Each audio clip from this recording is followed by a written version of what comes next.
दिल्ली में राजस्व वन महोत्सव पौधारोपण अभियान के अंतर्गत जिला कलेक्ट्रेट के नॉलेज पार्क में पौधारोपण कार्यक्रम आयोजित किया गया। जिला कलेक्टर आशीष गुप्ता, पुलिस अधीक्षक शिवराज मीणा, अतिरिक्त कलेक्टर एयू खान, उपखंड अधिकारी ललित गोयल ने पौधारोपण की कार्यक्रम की शुरुआत की। महोत्सव के तहत जिले भर के राजस्व कार्यालय परिसरों में पौधारोपण किया गया।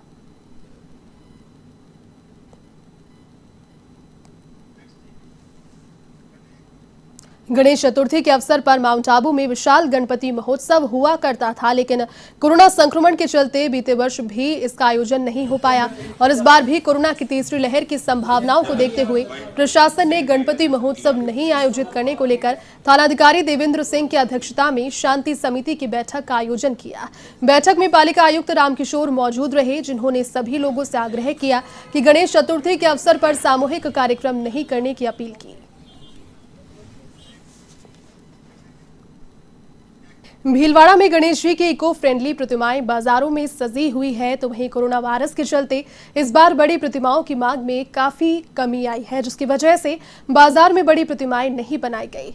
तो वहीं इस बार गणेश उत्सव समिति ने भी मूर्तियों का निर्माण नहीं करके लोगों से घरों में ही रहकर पूजा अर्चना करने का आह्वान किया।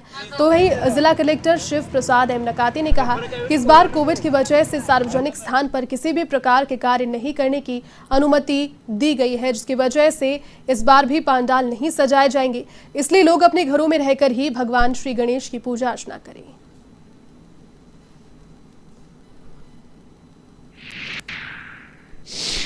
आने वाले गणेश चतुर्थी के त्यौहार को मैं बहुत बहुत शुभकामनाएं देता हूं सभी जिलावासियों को। साथ में ये भी कहना चाहूँगा कि कोविड की गाइडलाइन के अनुसार किसी प्रकार से सार्वजनिक स्थान पे सामाजिक धार्मिक आयोजन अनुमत नहीं है, तो घरों में ही अपने अपने व्यक्तिगत घरों में ही रहते हुए गणेश महाराज जी की जो भी पूजा अर्चना है वो करें और सार्वजनिक स्तर पे किसी प्रकार के कार्यक्रम आयोजित नहीं करें। गाइडलाइन के अनुसार ये अनुमत नहीं है। रावतसर में राज्य सरकार के निर्देशानुसार उपखंड कार्यालय की ओर से एसडीएम शिवा चौधरी की अध्यक्षता में रखी गई जन सुनवाई कार्यक्रम में पहले ही दिन कोरोना गाइडलाइन की धज्जियां उड़ती नजर आई। जी हां, कार्यक्रम के दौरान एसडीएम शिवा चौधरी के बगल में बैठी 10 KWD की सरपंच सुमित्रा भाकर बिना मास्क के ही नजर आई, तो वहीं विभागों के अधिकारी भी सोशल डिस्टेंसिंग की धज्जियां उड़ाते नजर आए। इस जन सुनवाई के दौरान जमीनी विवाद, रास्ते का विवाद सहित कई मामलों का मौके पर ही निस्तारण किया गया।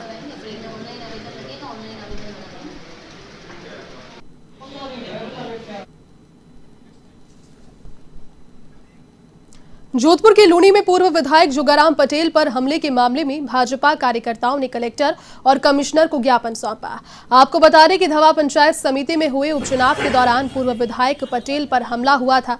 इस मामले में अभी तक आरोपियों की गिरफ्तारी नहीं हो सकी है। इसको लेकर भाजपा कार्यकर्ताओं में आक्रोश व्याप्त है।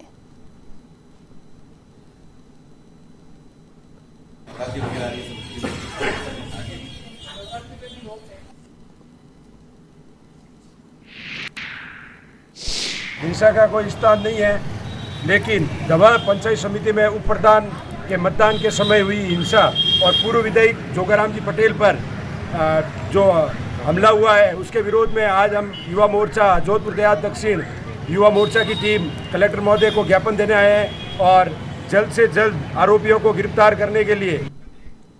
राजस्थान मंत्रालयिक कर्मचारी संघ का प्रदर्शन, शहीद स्मारक पर हजारों मंत्रालयिक कर्मचारियों ने प्रदर्शन किया। दरअसल अपनी मांगों को लेकर कर्मचारियों ने सरकार के खिलाफ नारेबाजी शहीद स्मारक पर की। वहां भारी संख्या में पुलिस जाब्ता भी तैनात किया गया।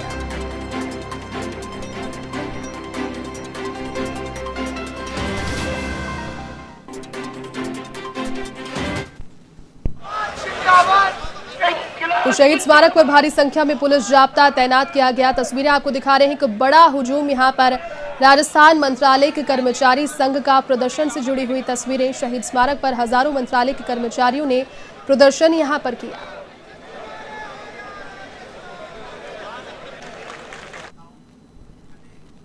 राजधानी जयपुर के शिप्रापत थाने पर तैनात पुलिस निरीक्षक को तीसरी बार डीजीपी डिस्क के गौरवशाली पुरस्कार से नवाजा गया।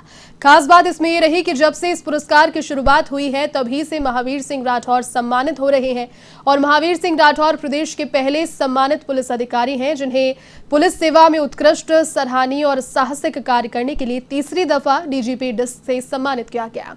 इसमें उनको पुलिस महानिदेशक रोल और प्रशस्ति पत्र दिया गया। आपको बता दें कि पुलिस सेवा में पुलिसकर्मी और अधिकारियों को पुलिस महानिदेशक रोल और प्रशस्ति पत्र दिया जाता है।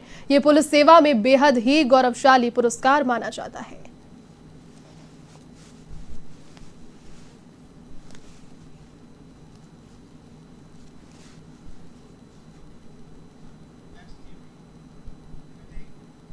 अलवर जिले में चिकित्सा सुविधाओं के विस्तार हेतु प्रशासन के द्वारा CSR फंड से कार्य करवाए जा रहे हैं। इसी क्रम में REC फाउंडेशन गुड़गांव के द्वारा अलवर जिले के सभी चिकित्सालयों में CSR फंड से मेडिकल संसाधन उपलब्ध कराए जाएंगे। इस संबंध में जिला प्रशासन और REC फाउंडेशन का MOU हुआ, जिसके तहत 3,55,99,000 रुपए के कार्य करवाए जाएंगे।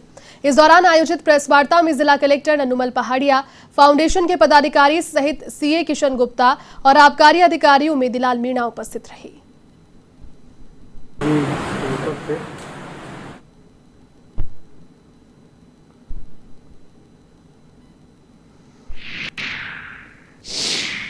देना चाह रहा हूँ।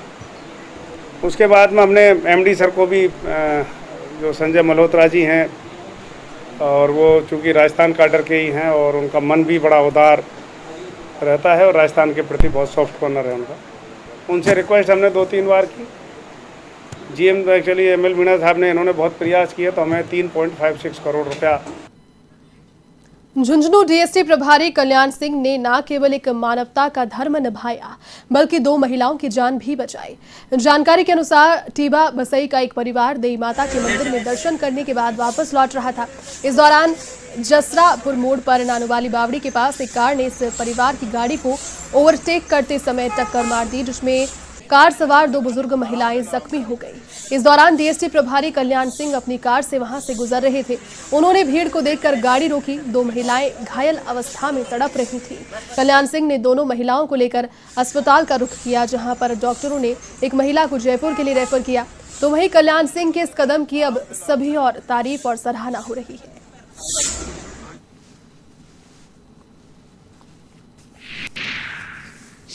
रास्ते में एक डस्टन गाड़ी और एक थार गाड़ी आपस में, डस्टन गाड़ी के थार ने टक्कर मारी, जिसमें 2 वर्द लेडी थी और 2 लेडीज और थी।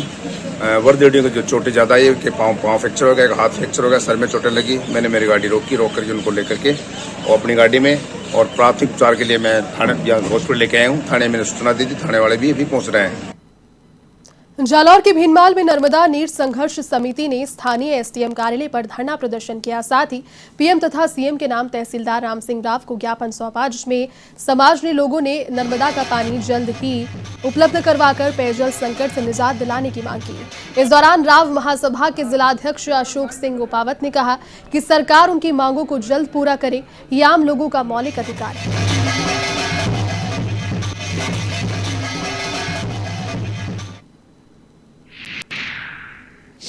भीनमाल नगर वासियों द्वारा नर्मदा नीर संघर्ष समिति के बैनर तले शांतिपूर्वक धरना प्रदर्शन जो करीबन 1 माह से चल रहा है। निश्चित रूप से भीनमाल नगरवासी डेयरी पालन है, डेयरी के साथ में क्रमिक रूप से एसोसिएशन वाइज, सामाजिक संगठन वाइज क्रमिक रूप से ज्ञापन दे रहे हैं और हम सरकार से मांग करते हैं और प्रशासन के मार्फत अपनी बात पहुंचा रहे हैं कि भीनमाल वासी जो नर्मदा पेयजल के लिए भी वंचित हैं, उनको जल्दी से जल्दी ER प्रोजेक्ट के तहत। खाजूवाला के 28 बीटी की रोही में 2 दर्जन से अधिक गायों की मौत का मामला अब तूल पकड़ने लगा है। गायों की मौत को लेकर ग्रामीणों ने SDM कार्यालय पर पहुंचकर प्रदर्शन किया और गौशाला का रजिस्ट्रेशन निरस्त करने की मांग की। ग्रामीणों ने कहा कि गौशाला संचालक की लापरवाही की वजह से 2 दर्जन से अधिक गायों की मौत हुई है। इसकी जांच कर गौशाला का रजिस्ट्रेशन निरस्त किया जाए और दोषियों के खिलाफ कानूनी कार्रवाई की जाए।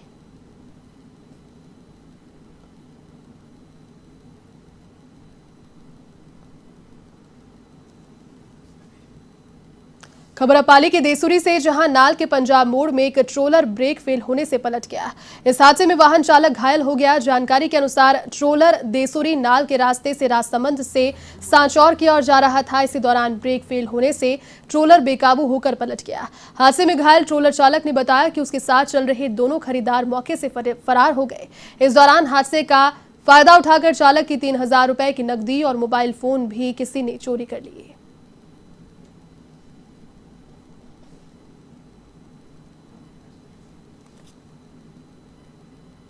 श्रीगंगानगर के रायसिंह नगर में एक युवक का संदिग्ध अवस्था में शव मिलने का मामला अब तूल पकड़ता जा रहा है, जिसमें मृतक के परिजनों ने ग्रामीणों ने प्रशासन पर दबाव बनाने का आरोप लगाया।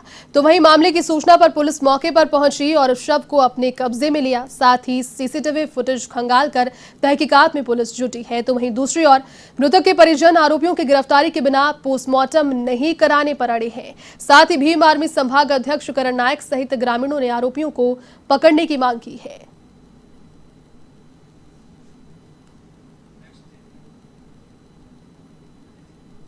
भीलवाड़ा की सुभाष नगर थाना पुलिस ने अंतर्राज्यीय चोर गिरोह का खुलासा करते हुए 3 आरोपियों को गिरफ्तार किया। पुलिस ने सभी आरोपियों को उत्तर प्रदेश के संभल जिले से गिरफ्तार कर लिया है। आरोपियों से पूछताछ में राजस्थान, हरियाणा, दिल्ली, यूपी के कई स्थानों पर चोरी की घटनाओं को अंजाम देना स्वीकार किया। प्रदेश में भी इनके खिलाफ 16 मामले दर्ज हैं। खास बात इसमें यह है कि मुख्य आरोपी ने अपने गांव में प्रधान का चुनाव भी लड़ा। सुभाष नगर थाना प्रभारी पुष्पा कांसोटिया ने बताया कि 30 अगस्त को कैलाश पोरवाल ने उनके घर से सोने चांदी के जेवर चोरी होने का मुकदमा दर्ज कराया। इस पर टीमें गठित कर उपरोक्त लोगों को गिरफ्तार किया गया।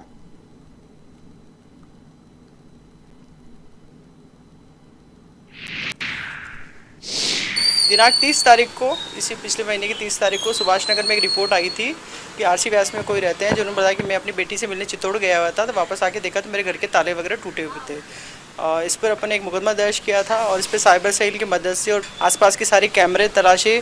कैमरे दिलाने के बाद कुछ BTS लिए हमने, कम से कम 100-150 कैमरे जो उस रूट के चलते हैं वहाँ पे, तब उनकी एनालाइज किया। इसके अंदर हमने कुछ संदिग्ध लोग दिखे, तो हमें संदिग्ध लोगों से जो पूछताछ की उसमें हमें कुछ 3 नाम क्लियर हुए थे, जिनकी हमने एंट्री की थी कि जो धर्मशाला, हमारे रेलवे स्टेशन के बाद धर्मशाला बनी है, वहाँ वो लोग रुके थे 3 दिन। उनकी वहाँ से ID उठा के हमने उनके मोबाइल जो नंबर थे उनको BTS पे डाल के सर्च किया, तो हमें कुछ क्लू मिल गया, जिसके आधार पर हम यूपी से इन 3 लोगों को पकड़ के लाए हैं। इनके प्रारंभिक पूछताछ में हमें ये पता चला है कि ये लोग राजस्थान के अलावा हरियाणा, यूपी, अजमेर और राजस्थान में भी काफ़ी ये वारदात कर चुके हैं।